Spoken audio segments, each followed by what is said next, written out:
à tous. Alors aujourd'hui je voulais vous faire une vidéo juste sur la palle que ma sœur a choisie pour moi. Alors en fait cette année on s'est dit qu'on allait chacune faire une liste de livres à lire pour l'autre et que le but c'est qu'on lise tout évidemment, mais qu'on lise au moins un maximum de livres qui se trouvent dans cette liste, et à la fin de l'année, celle qui a gagné entre guillemets, puisque c'est une sorte de compétition, celle qui a gagné offre un livre à l'autre. Le but du challenge, c'était de faire lire des livres qu'on aime à l'autre. Donc sachant que j'ai pas 3000 livres que ma sœur a lus dans ma palle, donc elle a aussi choisi des livres qu'elle a pas lus mais qu'elle aimerait me voir lire, mais elle a quand même choisi certains livres qu'elle adore pour que je les lise, parce qu'elle veut connaître mon avis ou qu'elle veut que je les lise tout simplement, voilà. Donc ce sont aussi des livres qu'elle m'a offerts, souvent, que j'ai pas lus. On va commencer tout de suite. Alors je crois qu'il y en a 27 ou 28. Donc moi aussi je lui en ai choisi 27 ou 28. Je les ai choisis, je les ai vus, j'ai fait bon, celui-là t'es obligé de le lire, celui-là t'es obligé de le lire, je lui ai fait des piles et elle m'a fait ok je fais pareil. Donc voilà, donc je vais vous montrer cette palle gigantesque.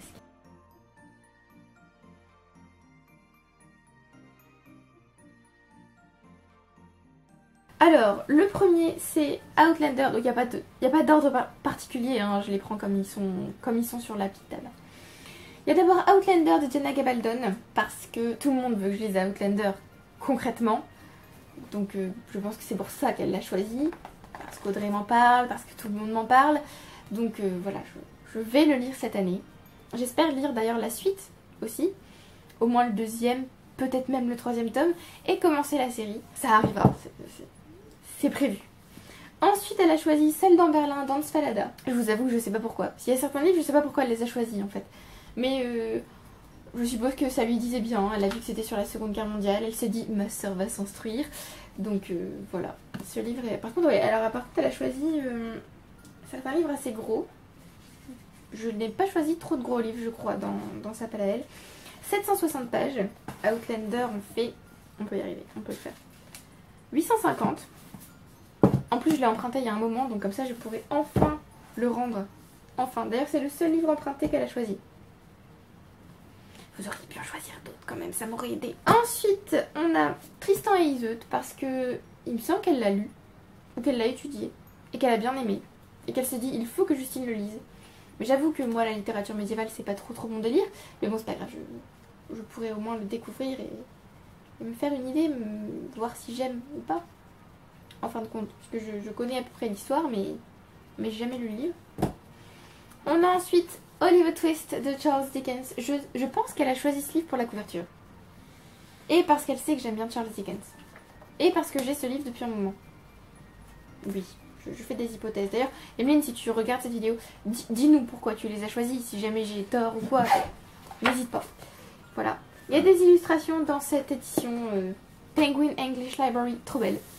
On avoue qu'elle est trop belle. J'ai envie de lire un Dickens cette année, et comme elle a choisi Oliver Twist, ce sera sans doute celui-là que je lirai. Peut-être même que je lirai aussi Le Mystère d'Edmund. Ensuite, elle a choisi Underground d'Haruki Murakami. Peut-être parce que ça l'a intriguée. Je ne sais pas. Elle a choisi quelques non-fictions, ce que je trouve bien, parce que si elle avait choisi que de la fiction, ça aurait été un peu dommage. Donc là, c'est un témoignage, enfin un recueil de témoignages, du coup, je pense, sur l'attaque dans le métro de Tokyo au gaz sarin, voilà, le 20 mars 1995. Il est aussi gros en fait. Meuf, t'as choisi que des livres gros, t'es sérieuse? Putain, j'aurais dû t'en mettre plus en fait. Je suis trop gentille, moi. Il y a 536 pages. Non mais en vrai c'est bien, hein, je pourrais réussir mon challenge de lire des gros livres, hein, et de lire des classiques du coup, parce qu'il y en a pas mal. Alors Oliver Twist, lui, il faisait 521 pages. Ensuite, elle a choisi Dictionnaire amoureux des reines d'Eveline Levert. J'avais dit Lever dans mon reading vlog, mais je pense que c'est Levert quand même. Quand même. Parce que c'est elle qui a eu l'idée qui a donné l'idée à ma mère de me l'offrir.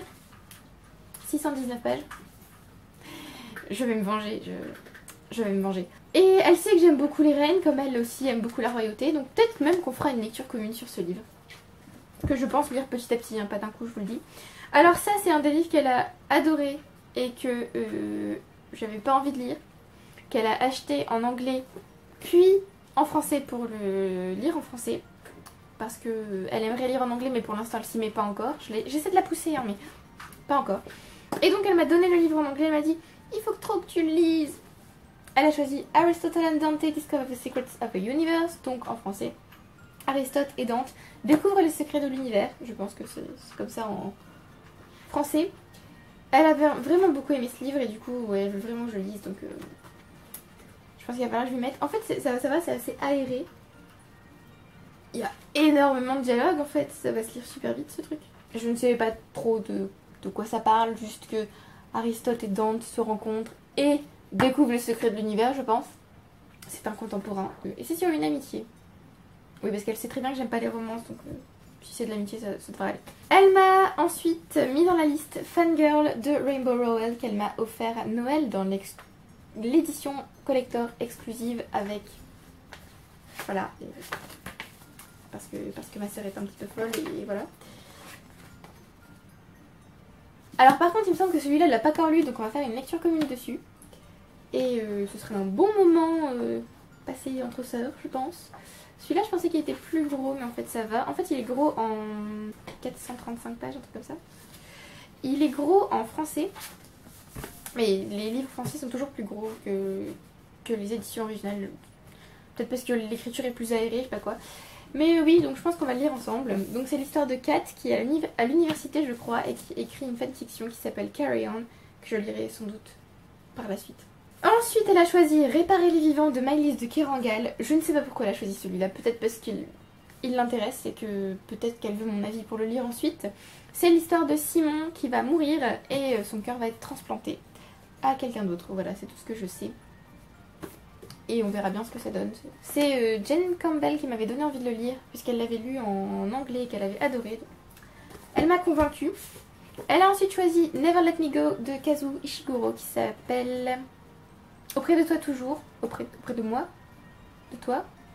C'est de la science-fiction et c'est super triste. Et en fait, une prof, il y a un moment, maintenant, quelques années, m'a spoilé en fait le twist qu'il y avait dans ce livre. C'est pour ça que je l'ai toujours pas lu. Parce que j'ai toujours pas oublié en fait. Je pense que ça s'oublie pas de toute façon. J'ai toujours pas oublié, du coup ça me... J'attendais de plus m'en souvenir pour le lire. Je me souviens toujours. C'est pas grave, je le lirai quand même. Et il me semble que ma soeur l'a aussi, donc peut-être qu'on fera une lecture commune. Et là j'ai vu A Gothic Tour de Force. Alors pour moi ce livre était pas du tout gothique, mais on verra. Et ensuite on a Legend de Mary Lou. C'est aussi de la science-fiction, mais cette fois c'est de la IA. C'est Jen qui me l'a envoyé en septembre parce que oui, je veux lire ce livre depuis super longtemps et je ne sais même pas de quoi ça parle, j'avoue. Je sais juste que c'est de la science-fiction, que c'est une dystopie et que c'est de la IA et que j'avais très envie de tenter cet auteur. Donc je me suis dit que j'allais tenter avec ça, puisqu'apparemment sa nouvelle série Warcross est pas top. J'ai entendu pas mal de mauvais échos, donc je pensais tenter avec autre chose. Ensuite, elle a choisi City of Glass de Cassandra Clare. Le 3e tome de The Mortal Instruments, je crois que c'est traduit par La Cité de Verre, parce que on avait décidé en 2018 de lire tout The Mortal Instruments à deux, ce qui ne s'est pas fait, puisque je ne suis qu'au tome 3. Elle a déjà lu le tome 3, je crois qu'elle a lu le premier tome des origines, et je crois que c'est tout. Donc je vais tenter de la rattraper, de lire City of Glass puis Clockwork Angel, donc l'ange mécanique, le premier tome des origines, donc de The Infernal Devices. Et après peut-être qu'on pourra lire la suite ensemble, on verra. Mais voilà, j'ai déjà commencé celui-là. Je suis dans la partie 2 à la page 225 si vous voulez tout savoir. Et j'aime bien pour l'instant, parce que j'avais été assez déçue par le tome 2. Et finalement là ça va. Donc vous voyez que certains livres sont aussi dans d'autres pales. Donc ce sont des livres qui sont plus prioritaires que les autres, on va dire. Ensuite, elle a choisi The Darkest Minds d'Alexandra Bracken, qui a été traduit en français par Les Insoumis. Mais je pense qu'il y a une nouvelle édition en français qui a gardé le titre The Darkest Minds, puisque le film est sorti et que même en français il s'appelait The Darkest Minds. C'est de la science-fiction dystopique. Il y a un virus, je crois, qui a tué tous les enfants. Oui, qui a tué tous les enfants et ceux qui ont survécu ont des pouvoirs un peu spéciaux. Voilà, donc j'avais très envie de lire ce livre quand je l'ai acheté il y a longtemps. Et en fait, j'ai vu beaucoup de chroniques de booktubeuses anglaises ou américaines, enfin, anglophones, qui disaient qu'en fait le style d'Alexandra Bracken n'était pas forcément génial. Et en fait j'ai eu trop peur du coup de pas aimer et du coup je l'ai pas lu. Mais donc j'aimerais bien le lire quand même. Et peut-être finir la série cette année. Alors ce livre fait plus de 500 pages. C'est sûr, c'est sûr. L'année prochaine, je te refais une palle, Emeline, et je me venge. Parce que tu as osé me mettre beaucoup de livres à plus de 500 pages. Je vais manger. Celui-là en fait moins. Ensuite, elle a choisi Red Rising de Pierce Brown, le premier tome de sa série qui s'appelle aussi Red Rising, je crois. En français, ça a été très... Je crois que le titre est le même. C'est encore un ya, c'est encore une dystopie, c'est encore de la science-fiction. Et il y a une école magique, enfin une école en tout cas. Ensuite, Darrow, qui est un Red, et qui va tenter d'intégrer l'école des Gold. Donc il est rouge et il va tenter d'intégrer l'école des Or. Voilà, donc je crois qu'il y a un système de caste, tout ça. Et j'avais peur de lire ce livre parce qu'il est comparé à Hunger Games, mais il faut jamais comparer un livre à Hunger Games parce que Hunger Games pour moi c'est là-bas, hein. Donc voilà. Mais j'ai entendu tellement bien de ce livre que j'ai vraiment très envie de le lire. Et pourquoi pas lire toute la série cette année? Je vais arrêter de dire ça parce que c'est faux, je vais pas réussir à finir toutes les séries que je commence. Donc je vais arrêter. Ensuite elle a mis dans la liste A Kiss in the Dark de Kate Clark qu'elle m'a offert en anglais. Elle a lu le livre en français et il me semble que c'est un de ses livres préférés. C'est une romance, donc j'avais pas tellement envie de le lire. Mais comme elle me l'a donné et offert, je vais le lire. C'est écrit gros en plus. Et c'est une romance homosexuelle entre deux filles, il me semble. Je crois. Je suis même pas sûre. Voilà, on verra. J'espère que j'aimerai. Ensuite, elle a choisi Homo Deus de Yuval Noah Harari. Je ne sais pas pourquoi elle a choisi ce livre. Peut-être parce que j'ai lu Sapiens il y a pas longtemps et que j'ai aimé. Peut-être parce qu'elle veut que je m'instruise. Pourquoi pas. Ou parce qu'elle voulait ajouter de la non-fiction, je ne sais pas. En tout cas, elle l'a choisi et je suis contente parce que j'ai vraiment hâte de lire ce livre. J'ai hâte, en même temps j'ai peur parce que j'ai mis un temps fou à lire Sapiens. J'ai tout compris. C'était énorme, c'était génial, mais j'ai mis un temps fou à le lire. Après, il n'y a plus que 2 livres de lui que j'ai pas lus et après j'aurai fini quoi. Vous me direz, au moins ça me permettra Ça me permettra de lire ces futurs livres quand ils sortiront, d'être à la page on va dire, d'être à jour, voilà. Ensuite, elle a choisi L'Enchanteur de René Barjavel qu'elle m'a offert. C'est peut-être pour ça qu'elle l'a choisi, vu que je ne l'ai toujours pas lu. C'est une réécriture du mythe d'Arthur et de Merlin. Ça a l'air top. J'ai vu pas mal de trucs négatifs en fait dessus, mais j'ai quand même envie de lui laisser une chance. Et j'aime beaucoup la couverture. Elle a ensuite choisi Rouille de Floriane Soulas. Je ne sais pas pourquoi. Peut-être parce qu'elle a envie de le lire, mais qu'elle veut d'abord que je le lise pour voir si j'ai aimé. Ou pour voir au moins ce que j'en dis. Peut-être pour que je lui conseille ou pas. Donc comme je vous l'ai déjà dit dans une vidéo précédente, Rouille, je sais que ça se passe voilà, à Paris en 1897. C'est steampunk, qu'il y a des cyborgs entre guillemets, c'est-à-dire des êtres humains qui ont des parties de machines en eux. Je sais juste ça. Et que c'est féministe.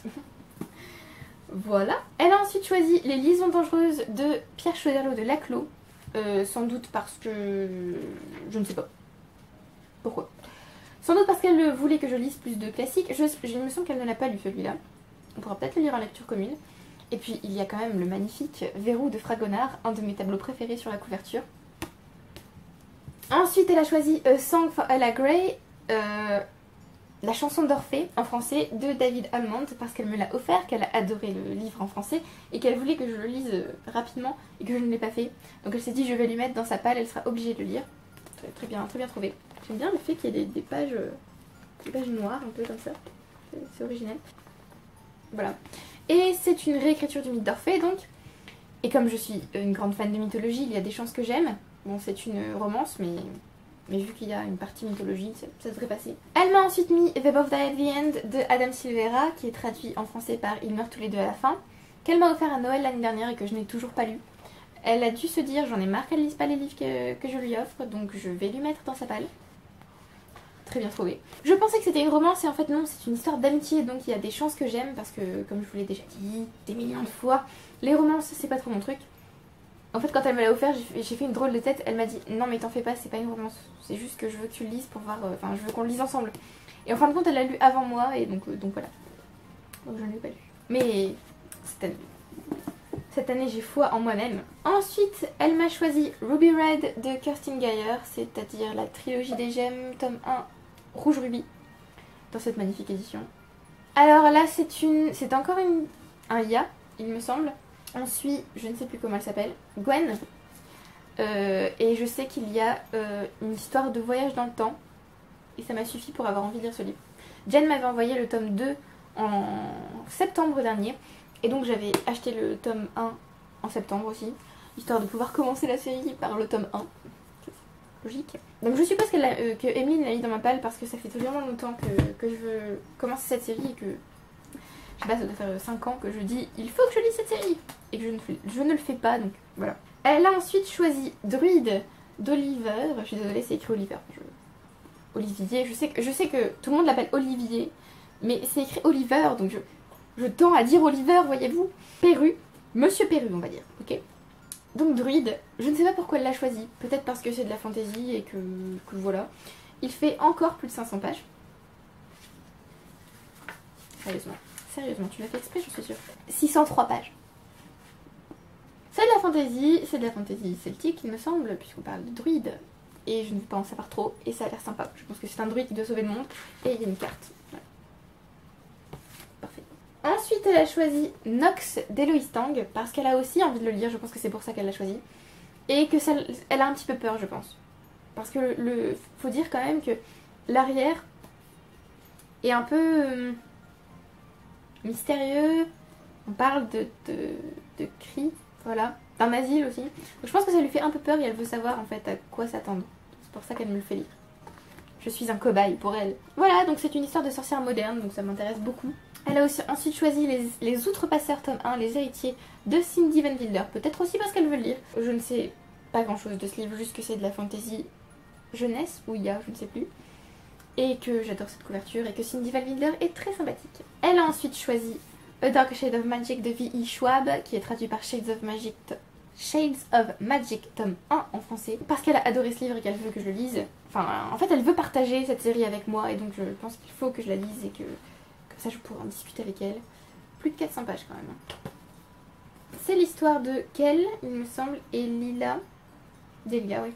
Et il y a une histoire de 4 Londres dans lesquels ils peuvent voyager. Il y a un Londres noir, un gris, un rouge et un blanc. Il y en a un qui n'a pas de magie, il me semble. Enfin, je sais pas. On verra. Je sais qu'il y a énormément de gens qui adorent cette série et que je dois être à la page et la lire. Elle a ensuite choisi A Court of Thorns and Roses de Sarah J. Maas. Elle a aussi elle a la version française, un palais d'épines et de roses. Donc peut-être qu'on le lira en lecture commune. Et c'est censé être une réécriture de La Belle et la Bête. C'est du young adult, il me semble. Ensuite, qui est qui? Fer et Tamlin. Oui. Il me semble que Fer tue un loup. Voilà, elle tue un loup et en fait c'était pas un loup, c'était une fée, je sais pas quoi. Et donc elle va être emmenée dans le royaume des fées, tout ça. Il me semble que c'est ça, hein. C'est donc je dis n'importe quoi. J'avoue que j'avais plus tellement envie de lire ce livre. Et puis Jen m'a dit, hey, si tu veux je peux t'envoyer les 2 premiers tomes en hardback. Je pouvais pas résister, j'avoue, je ne pouvais pas résister. Et voilà, en plus il y a une super carte. Donc je vais laisser une chance à cette série. Et une nouvelle chance à cet auteur, puisque j'ai pas aimé le premier tome de Fall of Glass. J'aimerais quand même continuer la série et lire Crown of Midnight. Parce qu'apparemment, le meilleur tome est Air of Fire. Donc je vais tenter au moins d'arriver jusque là. Et donc je vais lire aussi ce livre. Ensuite elle a choisi La Nouvelle Héloïse de Rousseau. Je ne sais pas pourquoi, sans doute parce que c'est un classique. Il est énorme, je trouve, personnellement. Oui, bah oui, j'ai raison, il est énorme. 568 pages. Je sens qu'il y a encore un triangle amoureux et qu'il y a aussi une espèce de folie autour de La Nouvelle Héloïse quand il est sorti. Les gens étaient en mode « Oh mon dieu, c'est merveilleux, c'est génial !» Donc on verra. J'avoue que là je suis en train de lire Pamela de Samuel Richardson et il y avait aussi une espèce de folie Pamela quand il est sorti. Mais je vois pas pourquoi en fait. Parce que personnellement j'aime pas trop ce livre pour l'instant. Je ne veux pas l'abandonner parce que je veux voir ce qui va se passer à la fin. Mais j'avoue que je suis pas convaincue. Et ensuite le dernier livre qu'elle a choisi c'est I'll Give You the Sun de Jandy Nelson qui est traduit par Le Soleil est pour toi en français. Je ne sais plus si elle l'a ou pas. Si elle l'a on pourra éventuellement faire une lecture commune mais je ne sais plus, j'avoue. Et là c'est l'histoire de jumeaux, Jude et Noah, qui sont très proches et qui vont finir par se séparer il me semble. C'est Salomé qui m'a donné ce livre et je trouve qu'il est trop beau. Voilà, je ne vais pas tenter de vous porter la palle parce que elle est énorme. Mais voilà, ce sont tous les livres que ma soeur a choisis pour moi. Donc dites-moi si vous les avez lus ou si vous avez envie de les lire, ce que vous en pensez, si vous avez aimé, si vous n'avez pas aimé. Merci beaucoup à ceux qui aiment, qui commentent et qui s'abonnent. Merci d'avoir regardé la vidéo jusqu'au bout. Évidemment, je crois que je l'ai déjà dit. Et je vous retrouve bientôt pour une prochaine vidéo. Bye.